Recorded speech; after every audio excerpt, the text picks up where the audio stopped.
Well, first off, I was really proud of the way our guys played. It was the response I was hoping second time around. Again, I thought we came out with a lot of energy and did a good job of executing both sides of the ball, offensively and defensively. Moved the ball around, had good spacing in that first half. We knew they'd come back out the second half and come after us hard. And we took that first punch and we took it back up to 14 points. We responded well to it. The tough matchup for us has been more against our bigs and the isolations, and we got in foul trouble. Had to take Ryan Smith out of the game, which hurt us, our presence in the paint and ability to throw the ball in and make him double team or for him to get scores. So that one was that was a little costly, but again, all along the way we had a couple of opportunities. Our guys stayed with it. And we had that one play later in the game where Cam had had a lob opportunity that didn't go for us, and they went down and get one the other way. 4-point swing. It was a big swing at this point in the momentum of the game. But like I said, overall, I was pleased with the way we played. They're a really, really good team. Fundamentally incredibly sound, both offensively and defensively. As good as virtually anybody in the country. I mean, they run into maybe some issues along the way with depth, but as of right now, they've been able to get past all that. You mentioned the matchup problem that Ben Moore presents, and Tim Jankovich talks about him a lot, obviously. But as someone coaching against him, what is it about Ben that's a challenge to match up with? Well, he's really long. Obviously, I've seen him play a lot over the last couple of years, and strong drive, right, and finish. But where I think he's improved a lot in the last year or so has been his ability to still be able to go left and be able to get to the basket. And if your defense isn't set to slow him up or get in his way, take a charge, or make him have to kick it and respond back to it, he's going to hurt you. He's a very intelligent player, so he reads his opportunities, in tacks where he's got spots.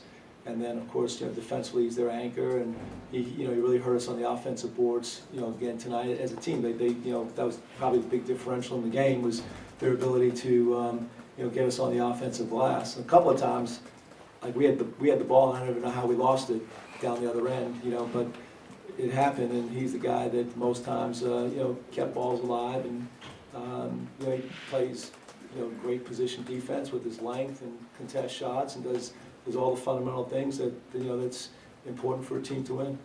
Cameron, you've shown off your ability this year to really play downhill and take over a game quick with your scoring ability. What did you see there in the first 4 to 5 minutes of the game when I think you put up 11 in the course of like 4 minutes? What did you see in SMU that was allowing you to just score at will? Well, Coach talks about us flattening defenses out, and I think that we did a good job of that. Like one time, Melvin flattened the defense out, and I had a wide open shot. So, I mean, really it's just taking the right shots, and my teammates just passed, making the shots that my teammates passed me the ball to. And so I'm not really trying to be too aggressive out there, but I just take the ones that are given to me. Why did y'all come out as a team as hot as y'all did in that first half? I think we really let Coach down when we play U of H, and so we wanted to come out and show him, we can follow the game plan and be focused, and I think we did a good job of that. But we just had a couple lapses that cost us the game. Was there anything else besides Smith getting in foul trouble that led to that big run they had in the second half? Oh no! Well, first of all, they're so solid. I mean, they make you. You make any kind of mistakes with their ability across the board to shoot three-pointers. Virtually everybody shoots it at 40%.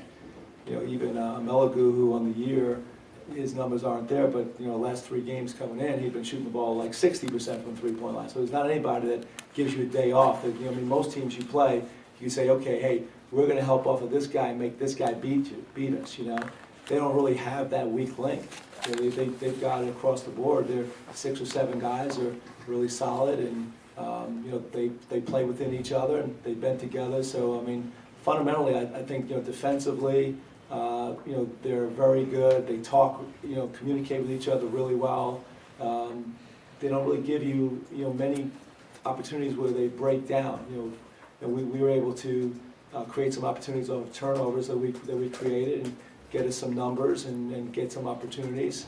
But overall, I mean, they're about as a solid of a team as, you know, that we played, but also just of all the guys that I even watch on TV. You know, when I'm watching games and when we're not playing, I mean, the top teams in the country, I mean, I think that, again, you know, they're incredibly solid. You guys have had a bunch of some games this year where you've scored some points on some good teams or been close but haven't pulled it out. What does it say about where you guys are kind of heading, or where you think you're at? You know, it's kind of the whole idea that, you know, I came in, basically my idea is to try and figure out what our guys do well and try to put them in positions to do those things and to improve their game. I think that we've improved the level of, you know, a lot of our guys are all getting career highs in different spots, and they're playing better. I mean, unfortunately, you know, I mean, we've played some really tough teams really well. I mean, you know, we played North Carolina even for a half, or Cincinnati even for a half. I mean, we just go through a stretch, you know, where we, you know, and having maybe when we go to our bench at times, haven't gotten the response we needed to get in certain ways, or the matchups haven't been that good for us. But the one thing that I'm really proud of is that our guys play hard and they're engaged. They're trying and they're working at it, and I think they're getting better at it. The only time I've been disappointed all year long was our last game against Houston. Second time around against a team that we played them down there, and first 10 minutes, first 11 minutes of the first half, it's a 1-point game. We came in and we made some mistakes and we're down double digits at the half, then we played them even the second half. So my thought was when we got them at home that we'd have a much better response, but we got in foul trouble and put ourselves in a bad way, and you know they just blew us out. And so that wasn't what I was expecting. It was the only time that I thought our guys really had a step backwards. And I told them, so I'm proud of the response for this game. You know, that they were able to step up and stay focused, and you know, we did a pretty good job of controlling the tempo of the game in the first half the way we wanted to control it, and defensively we were solid, and like, you know, Cam was saying, you know, we're trying to push the ball and collapse defenses and create, you know, move the basketball, just create good shots, and we'll take our chances. You know, and unfortunately, the second half, I mean, Ryan Smith had a couple of really great looks that were halfway down in the hole, and you know, we missed a couple of layups that, you know, were just right there. Not saying that would have won us the game, but it would have been an even tighter game than it ended up being. At halftime, you go into the locker room with a 15-point lead on a ranked team with 22 wins. What was the conversation like between you and your teammates as far as how to finish it out? That we were down 15, because we've been in that situation before. Going when we played Missouri early on in the year, we was up 12 and we ended up losing the game. And so I just tried to tell the guys that we were down 15. The score was 0-0. Basically, it's a new half because they were going to come out hard, and they came out hard.